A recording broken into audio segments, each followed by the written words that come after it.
Would you like to learn how to install an acoustical ceiling for that next commercial project or even your home's basement? Armstrong's authentic 20-minute ceiling apprentice video was filmed on a real job site with real blueprints. We will review the tools that you need, plus how to determine critical installation layouts. Next, you will learn proper wall angle, hanger wire, and grid installation techniques that will have you hanging like a pro. Your installation will look so good, and no one will ever know you're a 20-minute apprentice. After that, we will discuss lighting layout considerations, ceiling panel installation techniques, and helpful grid accessories from Armstrong that will make your installation look even that much better. Ready to get started? First, you will need some tools. Here are the most common tools that you will need. Pause and screenshot this checklist. You will see these tools identified and put to use throughout this video. Having the right tools and safety equipment will help to ensure a perfect, safe ceiling installation. Here are the project plans. This was an old open-air camp dining hall that is being enclosed and air-conditioned for more versatile use in the warm Florida climate. Our new ceilings will quiet the space while providing consistent, even lighting throughout. The interior width of this room is 28 feet 9 inches, while the interior length of the room is 68 feet 8 inches. This video will show how to center up your ceiling installation within a room for a pleasing, balanced visual.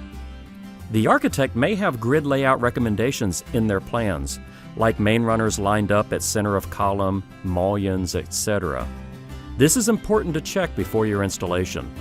A laser is crucial to use when installing today's level ceilings. Luckily, they can be purchased inexpensively from your home center or distributor. Many locations rent lasers as well. Make sure your level line laser is set to the finished height of your ceiling. This is the line that we will hang our wall angle at first. As you can see, on this project we must hammer drill holes for tap-in anchors as we hang our wall angle to the red laser line. Hard nails often work as well when attaching to concrete block. Most often, you will only be attaching to drywall. In that case, a screw gun and drywall screws or fence staples and a hammer are all that you will need to attach your wall angle to drywall. Code does not consider acoustical wall angle structural, however, it must be securely attached to the wall for a finished installation. When you get to your inside corners, a finished 45-degree miter is a much more pleasing visual than simply overlaying butt cuts. All you have to do is mark and cut a 45-degree on the lower angle, then overlay the butt cut upper angle for a perfect mitered visual from below. Your outside corners require a little more attention, but are still easy to achieve a clean mitered visual. Simply let the angle override past the corner, then square butt cut to length. Next, you want to cut away the vertical flange, leaving an exposed horizontal tab. You will do this to both angles that approach the outside corner. After overlaying them at the corner, mark where your 45-degree miter cut will occur on the lower angle. Next, raise your upper angle and make the 45-degree cut on the lower angle only. Square cut your upper angle to length and you're finished with a corner that looks perfectly mitered but is still structurally sound. A spring clamp will hold the corner into place while you do the final attachment to the wall. Now, let's figure out what width our perimeter border ceiling panels should be. This will help us determine our ultimate grid layout. Since buildings are not usually perfectly square, you know that you're going to have some border cut panels.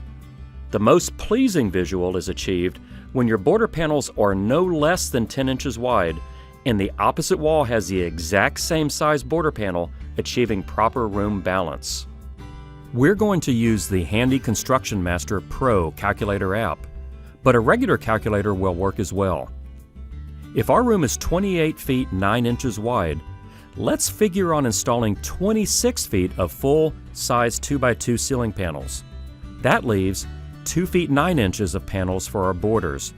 which when divided by 2 leaves us with 1 foot 4.5 inches or 16.5 inch border panels down each side. Small sliver 4.5 inch border panels would not look good, but these 16.5 inch border panels will look great and achieve proper room balance. Now, let's figure our borders for the remaining 2 sides. If the length of our room is 68 feet 8 inches, let's use 66 of that total for our full-size panels and split the difference between our remaining 2 foot 8 inches. Divided by 2, that leaves us 1 foot 4 or 16 inch border panels down these other 2 opposing sides. To ensure that our grid installation is nice and square, it's important to install 2 perpendicular dry line or control line strings to serve as a perfectly square benchmark to install our grid off of. We will run our first dry line down the length of the building. We already know that the border panels here will be 16.5 inches. Let's add 24 for the width of a full-size panel. This will be 40.5 inches, and place our dry line dead center running parallel with our first main runner. We really need that dry line to be just touching the outside edge of this main runner. So after adding a 1/2 inch for a 15/16 inch main runner, this places our dry line at 41 inches off the long wall. The second dry line will run the width or shorter dimension and will line up with the center of the first full-size tile. With 16 inch borders along the short wall, plus half of a full-size 24 inch tile, which is 12 inches, we are left with this dry line located 28 inches off the short wall. Now, with our dry lines up representing our first main runner placement, we are ready to install our 4 foot on center 12 gauge hanger wires. Without the dry lines, it's difficult to know where to install our first run of hanger wires. Here, we are tying wires to the eye-lag screws, but you may be shooting wires with a Hilti gun into concrete deck. After your first run of wires, simply move over 4 feet and install your second run, and so forth. Tying wires is easy, provided you leave a long tail that you can bend up into a handle for easy wrapping, 3 wraps in 3 inches. Use of wire cutters can also aid in tying as well as shown here. Again, you want to get at least 3 full wire wraps within 3 inches to meet code. It's important that your wires drop plumb or vertical. They should always be within 1 6 of plumb. This means that for every inch a wire is moved to the right or left of plumb, there should be at least 6 inches of vertical wire drop. For example, if you move a wire 2 inches out of plumb, you must have at least 12 inches of vertical drop. If it is not possible to achieve a 1 6 wire drop, then you must countersplay an additional equally sloped wire in the opposing direction to maintain symmetry. As we install our main runners level with the wall angle, we will ultimately block our laser's horizontal line with the main runner's placement. That's easy to fix. Just lower your laser 3 inches and level by attaching your magnetic reflector card to the bottom of your grid as you install and level it. Our first main runner will install parallel to the first long dry line, keeping the dry line on the outside edge of the main. It's always important to have a wire in close proximity to the end of a main runner.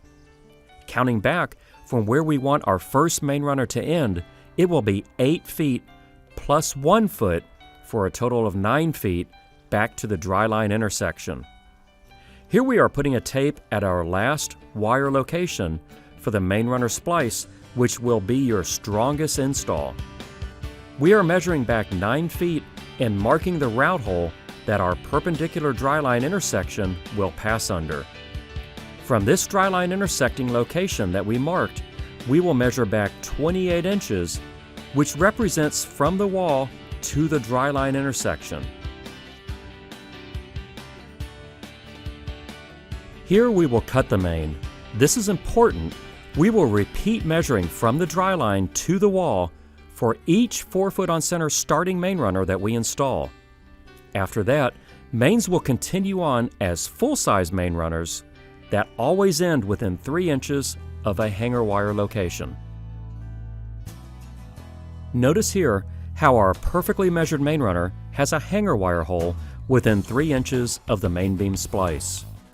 If you are hanging mains that have a fire expansion notch, like 8300 or 7400 mains, you must add an additional wire within 3 inches of either side of the expansion notch.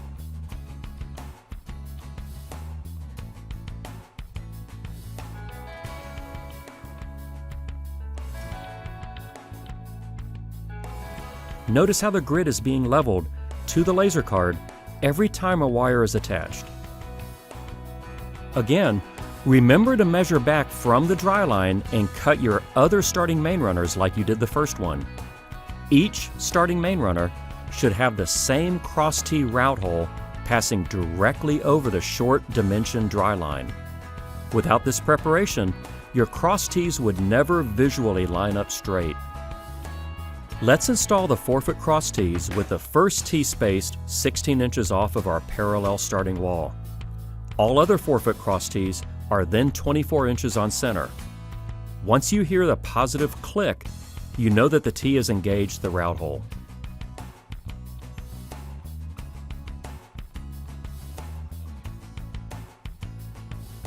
When it's time to cut a 4-foot cross T that runs perpendicular into the long wall, butt the white flange of the T to the outside edge of the wall angle, then mark and cut the cross T to the outside edge of the parallel main runner, where the dry line is also located. Next, simply spin the T 180 degrees and install it. It will be perfectly cut to size. 5 to 7 spring clamps are a must for every installer. These clamps are your extra set of hands to hold the T's in place until you are ready to permanently secure with a pop rivet. We are at the point now where we need to square our 2 starting main runners and their cross T's to our dry lines. This is the short line. Notice how light taps adjust the route hole directly over the dry line. Same thing goes for the main runner. Just a few light taps to bring it alongside the dry line. Our spring clamps give just the right amount of tension to let our border T's move when tapped for adjustment to the dry line. After we are certain that our grid is square to both dry lines, cross-diagonally measure a 4x4 grid module. Even if all 4-foot cross T's are installed, measure a 4x4 module. If our starting grid module is square, both diagonal measurements should be exactly the same. If they are not, push your module's 4-foot T's to the right and clamp to remove slack and remeasure. If you are still out, adjust your short dry line and remeasure until you are square. It is so crucially important to achieve perfect squareness at this starting corner of the room. Once this starting grid is square, the rest of your installation will continue on this way.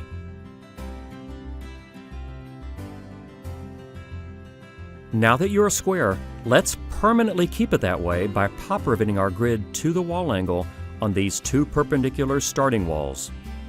You may still have some cross T's to install, so do this now. When stabbing a cross T into the route hole, always stab to the right of an opposing cross T. While finishing your T's and your pop rivets, constantly readjust to the dry line if needed, because when you're finished with this starting corner and it's square, the rest of your job is virtually guaranteed to be square. Do the harder detail work in the beginning corner to guarantee the rest of the installation continues on smoothly.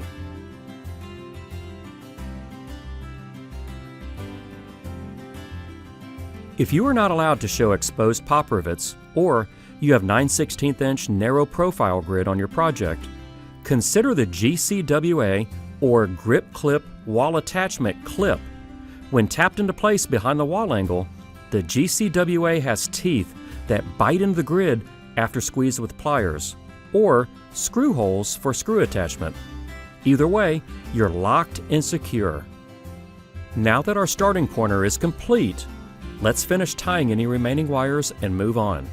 It's always best to wait and finish your final wire ties until the end, just in case there's any final leveling needed.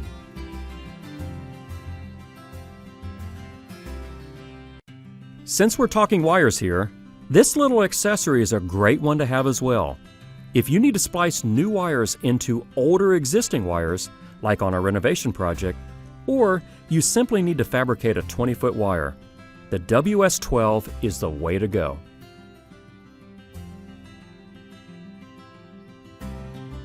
Our next main runners are now going up along with 4-foot and 2-foot cross tees. All that's needed is some leveling to each main with our laser level. We can be assured that our installation is square though, because we took the time in the beginning to start the project off with a square installation. You'll want to keep your dry lines up and refer to them from time to time. However, the squareness should carry on.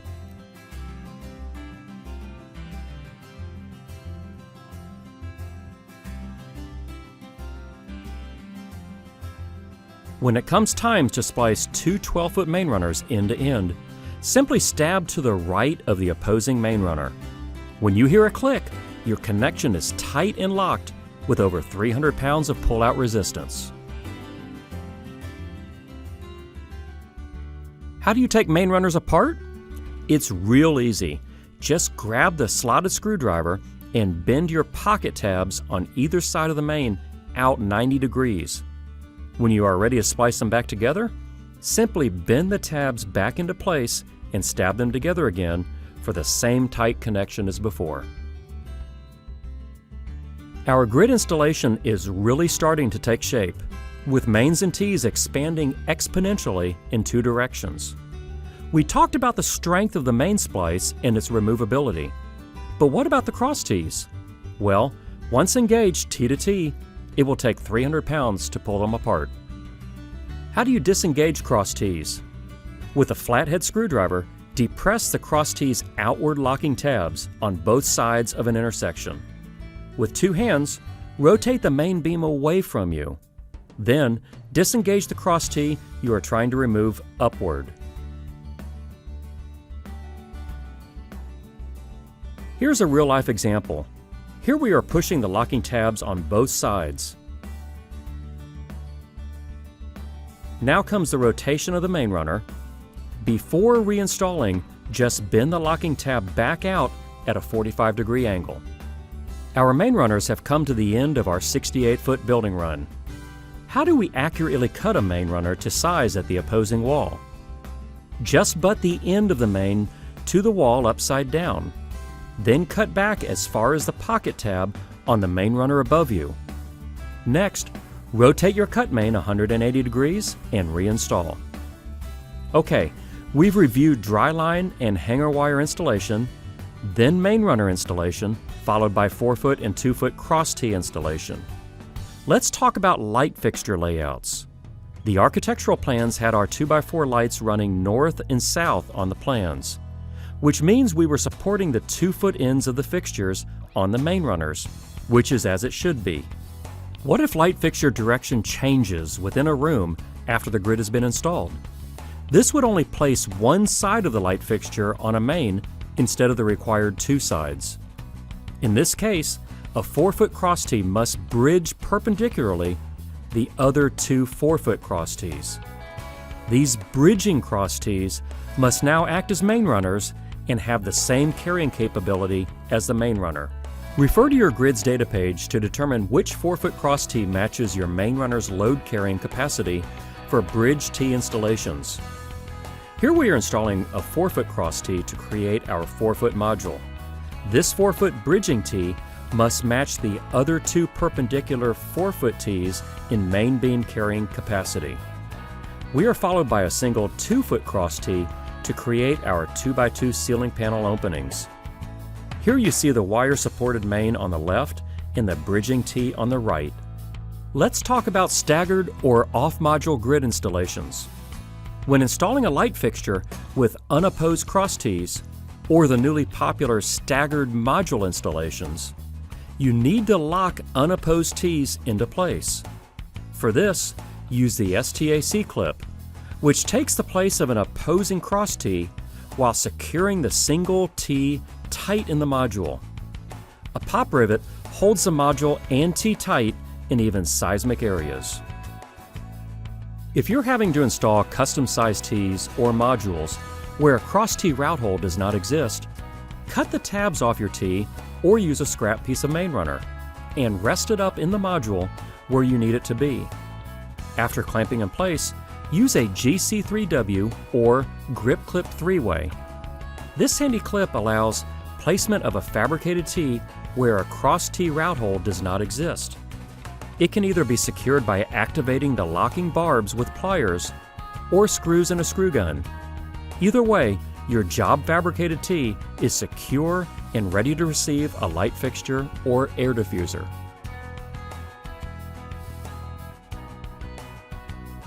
Well, our grid is up, square, and finished. Let's spend a few minutes on ceilings, specifically cutting border panels.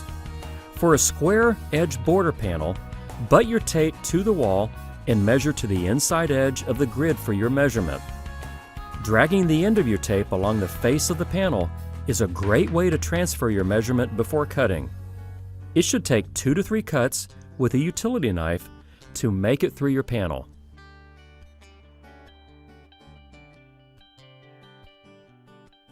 For a tegular panel, replicating that tegular reveal at the perimeter is easy once your panel has been cut to the proper length. Just drag your knife along the panel using the wall angle as a guide. Remove the panel and cut down through the face just the depth of the reveal, about 5/16 of an inch. Next, back cut along the edge the same depth to remove that corner piece. Then reinstall and see your perfect custom cut reveal. If you have to cut circular cutouts for can lights or sprinkler heads, with a tape, mark the center of your cut location. Next, use a compass to scribe and outline your circular cut on the face of your panel.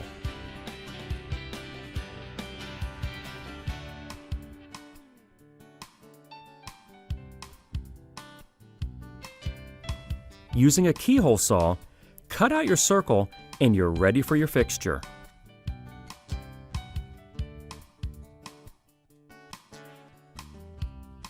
Finally, upon completion, if you notice any paw prints left over from installing, a dry chemical eraser does a great job erasing those little smudges from the face of your panels.